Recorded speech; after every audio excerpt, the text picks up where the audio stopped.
My name's Eli Delaney, and I have the honor of meeting some pretty cool people. These are the entrepreneurs, the artists, the creatives, the game changers that are making a positive impact in the people that they meet. And I'm a firm believer that the people that you meet can get you anywhere you want to go. And this show is my way of sharing them with you.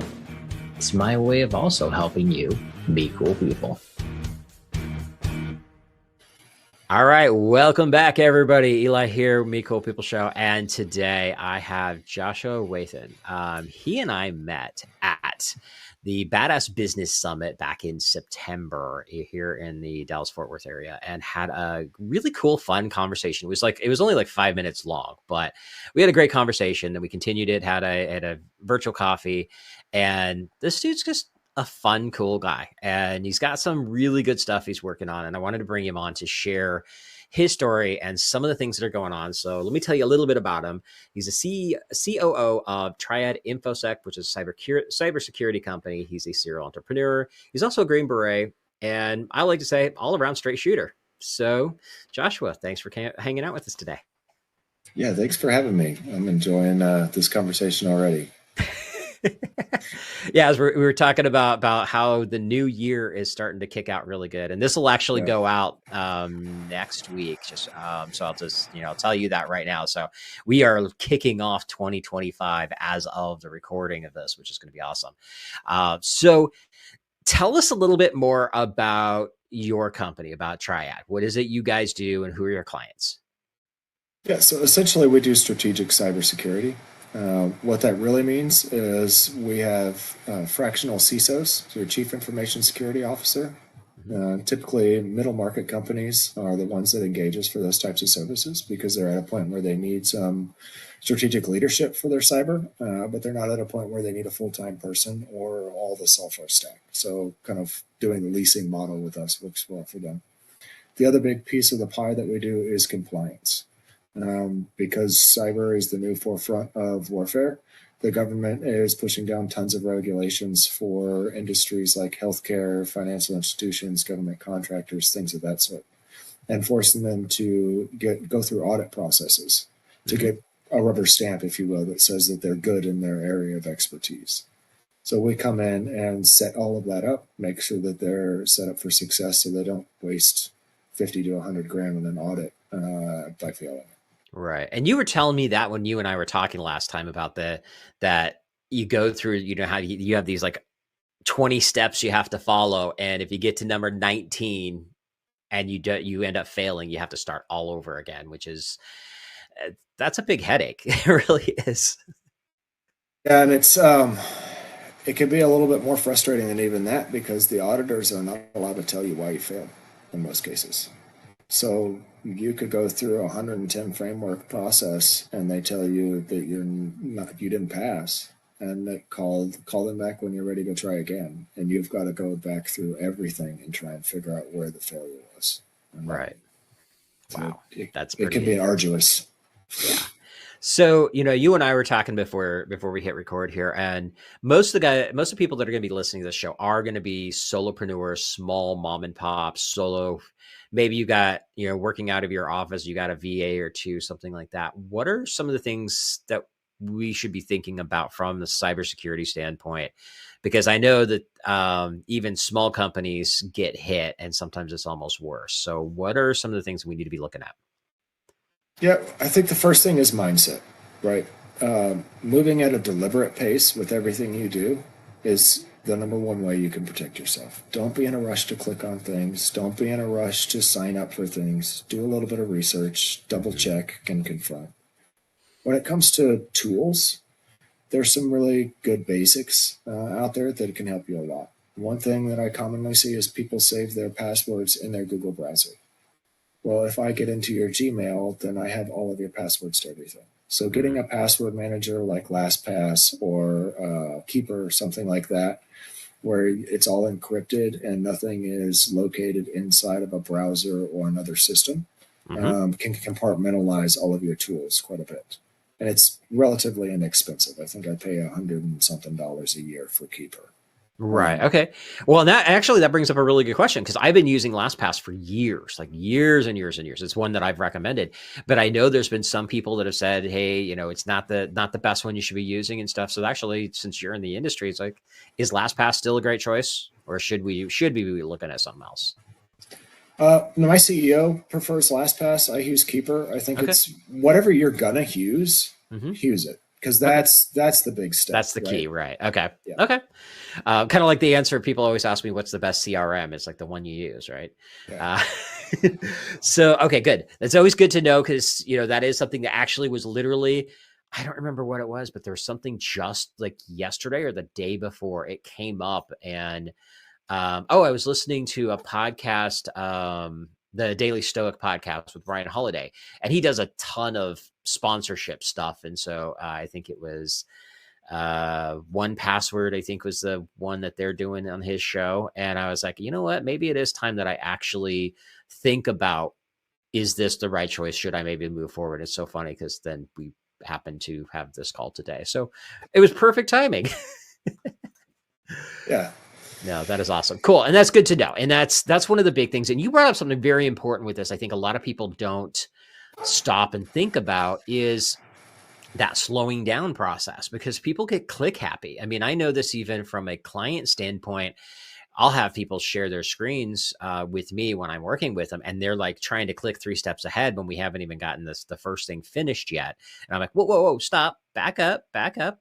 And we do that in our daily lives in so many different areas, that I think that it's good to stop and slow down and actually pay attention. For me personally, one of the things that I see a ton of these, is I keep getting invoices from PayPal from random things and random people, and it looks legit, but it's not. It's not actually coming from PayPal. It looks like it is. And so, when in doubt, don't click the button, stop, pay attention, and call your bank or call PayPal or whatever it is, check with them first, make sure that it's fully legit before you click on that link. And I would say anything unexpected, Mm-hmm. because let's say one of your vendors gets hacked. They could be sending you a legit email from a legit email address with a invoice request. But if it's not something that you think you should be paying, pick up the phone and call them, because they might have been hacked. Mm-hmm. And that's the number one verification tool, is get somebody on the phone and you make the call. Right. Because AI is to a point where I can use AI to call you with a different voice and a different language in real time. Mm-hmm. Right. So the only way for you to control that is to say, hey, I'll call you right back. Hang up the phone and call the number that you have on file. And Right. that's how you verify. And just those deliberate things. And I think a lot of that comes from a military adage, we're a lot of rock eaters, so they make everything rhyme.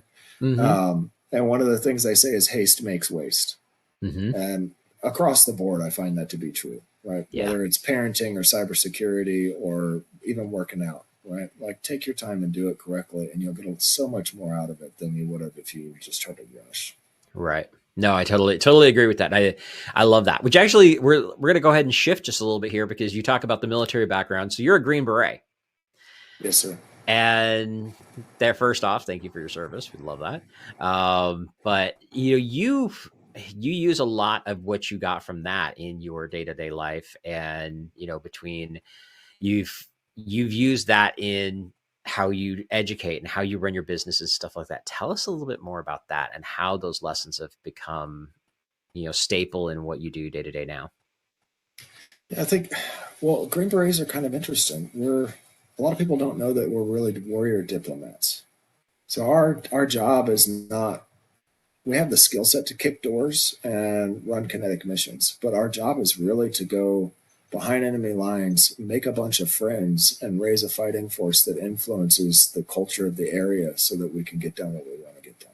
Mm-hmm. And so for me, a big part of what's translated into business, other than the team building and leadership that comes along with that, is building rapport. Like, there is making friends with people you've just met is definitely a skill set. And a lot of that has to do with listening, Mm-hmm. participating in whatever activity they're doing.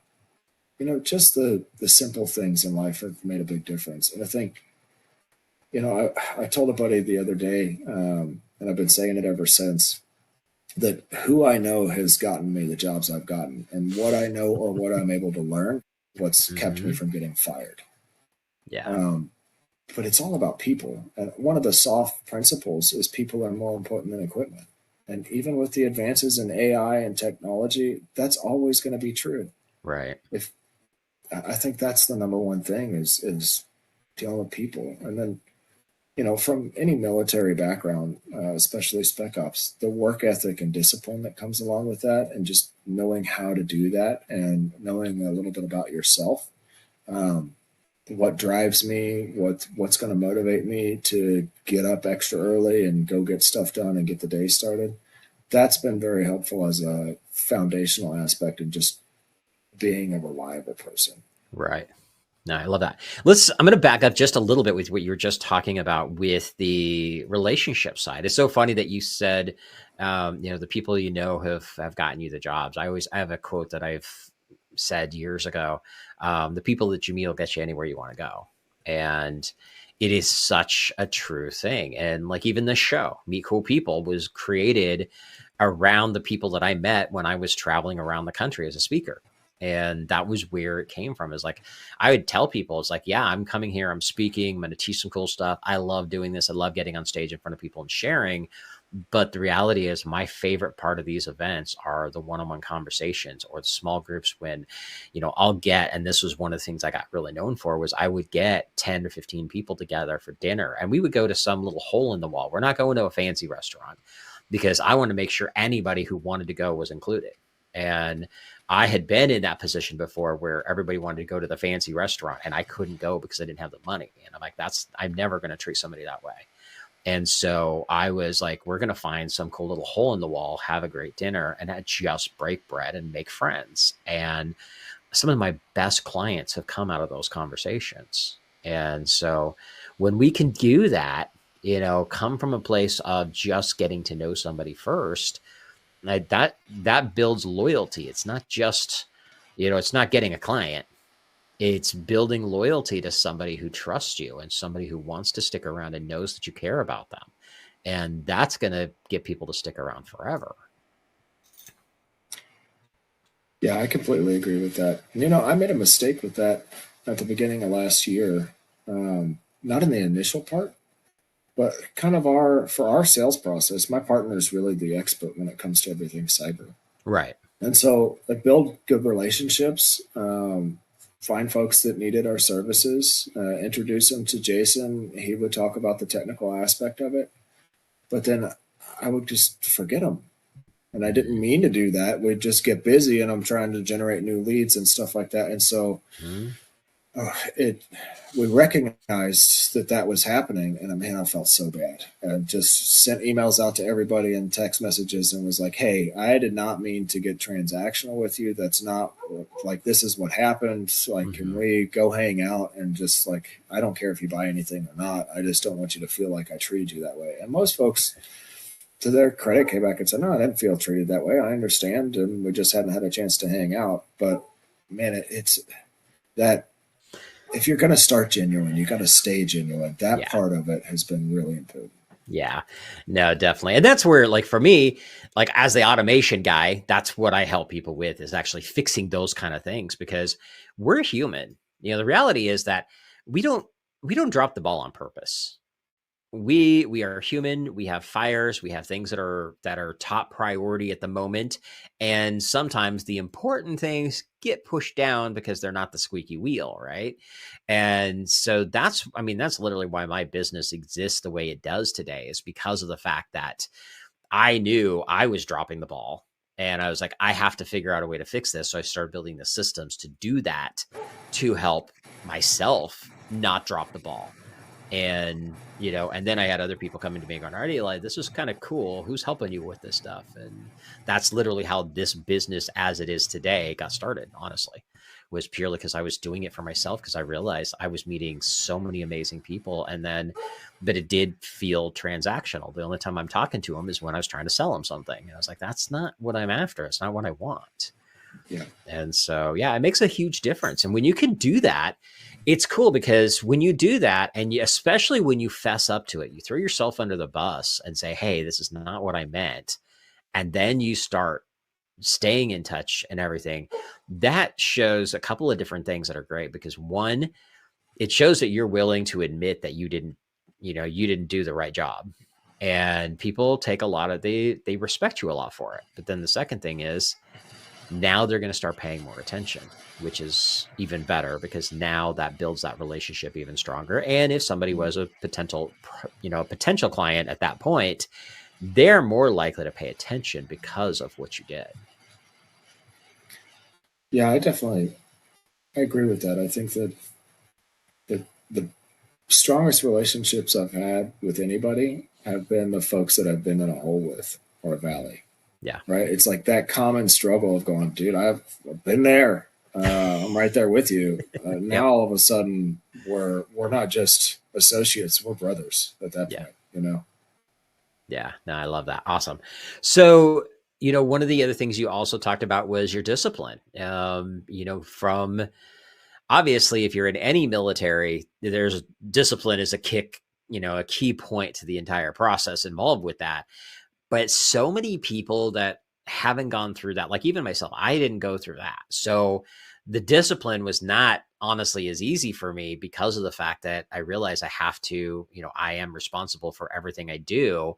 And I see so many people jump into the entrepreneur bandwagon because they hear that it's the coolest thing in the world, which it is. We're not going to lie. It's a lot of fun.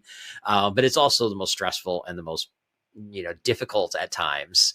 It's the best job and the worst job all at the same time. As I always used to joke, is like people say, so it must be great working for yourself. You get to pick your own schedule. Yep, I get to work whatever 12 hours a day I want, but having that discipline is critical for entrepreneurship. Let's talk about where do you see entrepreneurs that you meet, people that you've been, how have you been able to kind of give them some guidance in that area? Man, for me, especially, it's about the team. Mm-hmm. When I got out of the military, I had my routine, got up, worked out, went to school, but after a couple of years, that all faded away because I was on my own and nobody was holding me accountable and I didn't have to. And so why do it? Mm-hmm. For me, it's, my kids, my wife, the folks at church that depend on me for stuff, the folks at work that depend on me. Like, it doesn't matter. I do a lot with veteran counseling, but it's about having some sort of accountability, whatever that looks like for you. And then one thing that I've instituted with discipline is small bites, really, really tiny, small victories. Because trying to say, I'm going to work 16 hours a day and I'm going to do that for a year straight and we'll see where I'm at. Like, unless you break that down into little bitty things that really turn into habits, like, good luck to you. Because I don't think I don't think it's going to happen. Right. But if you can go, look, I've identified 20 bad habits and I've identified 20 good habits, and I'm going to maybe move 2 of those over every month for the year. Now you've got an actionable plan. You've got 14 days to shift one habit at a time and then build some momentum. I think it's making the assumption that you're going to learn discipline and then it's going to be easy is also the wrong expectation. It's never easy. That's the whole reason why it's called discipline. Yeah. Embrace the struggle, right? And you want to use military terms, embrace the suck, because it's going to suck. But it's that, when I worked for the PTSD Foundation for America for a little bit, one thing we would tell guys all the time was, if you're not uncomfortable, you're not growing. Mm-hmm. And so you have to understand that you need to be in a place of discomfort, not in a place of distress, but discomfort. Right. That's how you know that you're actually you're affecting change. Right. Yeah. I love that. I love the way you phrase that. And it's, for me, a great example is like as I was growing up, I was never, exercise, working out was never really part of my culture at the time. And, since I moved to the Dallas area a little over 2 years ago now. That was one of the things I was like, okay, I had a lot of stuff going on in my head. And one of the things that I decided was like, okay, if I'm going to get through all this stuff, because I was basically restarting my life at the time. And, it's like, if I'm going to get through all this stuff, I need to just do better. And here's one thing that I know I can do because it doesn't take too much brain power, which, because my brain was really foggy at the time, was I need to get consistent with working out. And reality is I hate working out. I don't like it. I've always, the gym rats is always like, oh, once you start doing it, you'll learn to love it. Nope. 2 years later, nope, still don't like it. But it was something that I'm like, I'm going to stay consistent with it. And the great thing is I just tracked that I did it. It didn't matter how well I did it. I just made sure that I did the best that I could. And the funny thing is that you look at that and it's like, especially starting out, I was like, I'm working out and I am sore as hell after working out. And I'm like, okay, my body hurts. And then I stop and I'm like, but it's the good hurt. It's not like I didn't do damage, but I can feel the difference. And, fast forward, it's been probably about a year and a half now. And I've been very consistent. Like, a bad week for me is to not work out 4 days. That's a bad week. And it's good because now it's like, okay, I have the discipline to do that. I do that first thing in the morning every day. And there are times where it doesn't quite happen. But like I said, a bad week is 4 days. So it's like, okay, I still don't like it, but I know that I'm doing the right thing. And it's definitely, I'm way healthier than I was. I've lost about 40 pounds. And, if I quit snacking the sugary stuff, it'd probably be way more than that, but we'll take it one step at a time. But that discipline, it doesn't mean that you just fall in love with doing the thing. You still don't want to do the thing. And you might. And if you do, cool. But like for me, this one was like, I don't like it. I still don't want to do it, but that's okay because I will do it.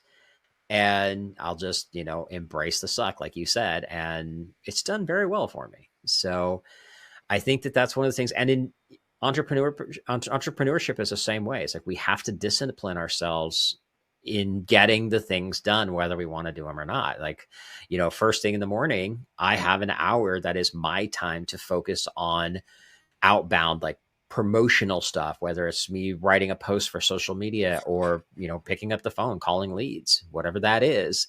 But those are the things. And I have it on my calendar, 9 a.m. every day. And that's, you've just got to do that. Yeah. There's a lot of fun stuff in being an entrepreneur. For me, I like the networking aspect as long as I'm in the right crowd, because most of the time it's drink a bourbon, smoke a cigar, go to dinner, have lunch, that's good stuff. But when I get home, I need to return all those emails. I need to go through and read the articles and stay up on my craft. I need to look at, whatever research. I need to deal with a team problem. All the not fun stuff, that's the discipline stuff that unlocks the good stuff. I wrote a 1-page introduction paper when I started at the Wolf Center for Entrepreneurship. I remember one line I wrote in there that I learned in the qualification course for getting my Green Beret, and it was, you can't do the cool shit until you master the basics. And I think the basics are what require discipline. And that's what unlocks all the fun stuff that you hear and see about when it comes to being an entrepreneur. Definitely. No, I love it. Love it. So I want to talk a little bit. This term has gotten overused, but in our conversation last time, and you put this in stuff you sent to me as well, because, I ask everybody for a little bio about them, is your core values. And I want to talk about this because the term has been bastardized to the point where now everybody talks about core values and stuff. But reality is there's not a whole lot of people that I get it quite as much as I think you do. And that's why I want to bring this up is you talk about like your core values: honesty, integrity, transparency, grit, and empathy. And how did you come about coming up with those? I don't think I came up with them. I think I suffered through them. And that's how I figured out that that's what matters to me. Okay. And I think that's, like you said, core values is thrown around like a marketing term. It ain't a Mm-hmm. marketing term. If you're not willing to bleed and die for what you put on that piece of paper, then you better think twice about writing it down, Mm-hmm. because otherwise you're a hypocrite. Right. Plain and simple. Yeah. It's why do you, what are you willing to give your life for? And that's what you put on that list, right? And Right. if that list is like money, self-service, things like that, then okay, at least now you're being honest with yourself. Is that really who you want to be? And if Mm-hmm. not, then write down the values that you want to become and find a way to suffer to make that part of the fabric of your being. Yeah. No, I love that. And it's funny because a lot of times people don't, like you said, it's been, that term has been thrown out, but a lot of times people don't really understand where those come from. Like for me, my core values are kindness and respect. And I have a whole bunch of other ones that I pay attention to that are important, but those are the two that, like, those words talk to my heart, and they have. And for me, I don't know if we talked about this when you and I talked last time, but back in 2020, when I was going through a bunch of stuff, I actually got into studying Bushido, which is the code of the samurai. And did we talk about this before? I don't remember if we brought it up in the last one. A little bit, yeah. So, and two of the 7 core values or virtues is they use the term compassion, where I use kindness, but I consider them interchangeable, and respect. And I was like, okay, this gels with me. This makes sense. And the cool thing about it is that when you do it, it's something that shouldn't be. I think it needs to be the words just hit you right. Like when you see the word in print or you hear the word said, something changes in you. And that's when you know you're onto something. I think a lot of people just, it's like, oh, that's a cool word. And of course, a lot of them are like, they'll pick one of my least favorite words right now is authenticity, because of the fact that, my rule of thumb is if you're trying to be authentic, you're doing it wrong. Uh, just, just be you. Don't try so hard. And so people and again, they're picking core values that are buzzwords as opposed to what really talks to them. And I think there's a big difference between that. Yeah. I mean, okay, so let's take kindness. To me, the test to see if kindness is really a core value is, are you going to be kind to somebody that spits in your face?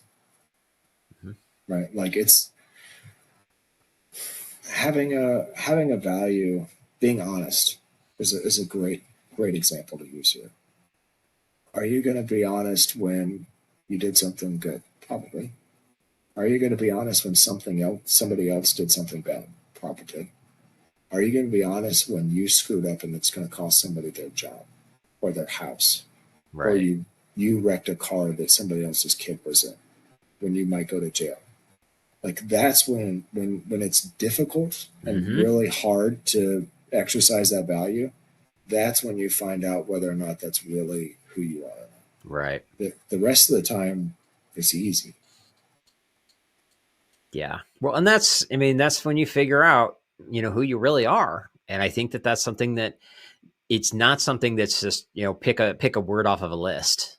It really is. It could be a way to kind of get you started, but that's not how you come up with it. One of the things, it was a lesson that I learned from my mentor years ago, and it was more, I don't know if I wouldn't call these core values, but it's a good way to kind of get your feet wet on started with it. He was like, look at the people in this world that you admire the most, that you have the most respect for, and write down, like, pick those top 2, 3 people and just think about that person and write down what are the qualities that they have that are why you admire them. And once you do that, you're going to have a list, and you might, if you pick 3 different people and you start circling, because you're going to find a couple of those traits that are the same with all 3 people, it's like, that's a good starting point, because then you can see, this is what I'm attracted to, and this is what makes me feel good. This is who I want to become. It's Yeah. kind of a cool exercise, really. Mm-hmm. And entrepreneurship can be a great vehicle to verify and validate those Mm-hmm. things, right? Like, if you're a solopreneur out there and you're just kind of got a side gig and you're looking to see whether or not this is really for you, then using that as a starting point to say who's successful out there that I'd like to emulate, what qualities do they have that I'd like to have become part of me. Then going full time as an entrepreneur will offer you plenty of opportunities to find out how bad you want to become that type of person. Right. Right. Yeah. It's really a neat experience to utilize the freedom that this country offers you and just say, I'm gonna go try it. Yeah. Oh yeah. Well, and as you get into it, one of the things that I love about it is that then, as you start growing, especially in entrepreneurship and like you talked about earlier, the networking, the connections, getting in a room with those people or people like them, you get to really see what it's like. And there are times where you're going to find out, you know what, I was wrong. That's not what I want. And that's okay. I mean, that learning experience is really powerful because I see people that they get sucked into it because, I've been an entrepreneur for almost 30 years now, and I've been in rooms with the multimillionaires and the people that are doing all kinds of crazy stuff that looks really good. And I've seen some of the hard stuff behind the scenes, and I'm like, you know what? Yeah, no, that's not the part that I want, So it's good to have the opportunity to get there and see what the people are really like and go back to, are these values that you see in them, is that legit? Because sometimes the person you see on stage is not the same person when you see them sitting down for a meal, and you realize, yeah, no, that's not what you want. And, I've been there before too. I had somebody that I met that I had a huge amount of respect for when I saw them speak, but when I met them in person, they were a very different person. I was like, yeah, no, I don't want anything to do with this person. And it was sad because I had actually, like, before I ever got a chance to meet them, I had read their books. I promoted their books. I think that their training is exceptional, what they're doing. But when I actually met them on a one-on-one basis, it was 100% about the money. It had nothing to do with the relationship in any way, shape, or form. They did not care about me other than, did you sign up for my thing? And I was like, yeah, nope, not a person I want to have any respect for anymore. Yeah,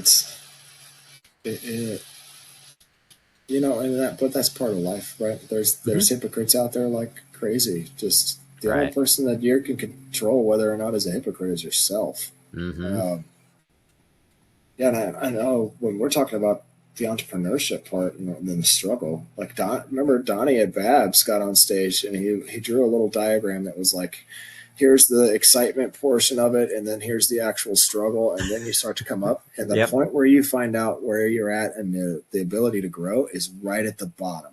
Yep. When you think you got to close your doors and you just say not today, and you keep moving forward, and all of a sudden things start to turn around. Yep. That's when you figure out, like, you hit the next level of yourself, and that's the cool part. But you've got to be willing to go through that uncertainty and that pain and just say, look, I'll take it on the chest. I'm not stopping. Right. No, I love it. Awesome. Very cool. All right. Well, we are getting close to time here. So last couple of questions. Is there anything else that you want to bring up? Anything you think would be helpful for anybody listening? Oh, let me give you a perspective from the Green Berets for the solopreneurs that are out there. I think there's a misnomer of all of us are a rainbow, and we're not. It takes a full team. And there's a lot of guys. I had a dude on my team that was barely 5 foot. I had a dude on my team that couldn't spell 4-letter word. But the only reason they made it there was because they didn't quit and they could get along with people. And I think that the same is true for entrepreneurs. If you could get along with people and you could just not quit, you will get where you want to go.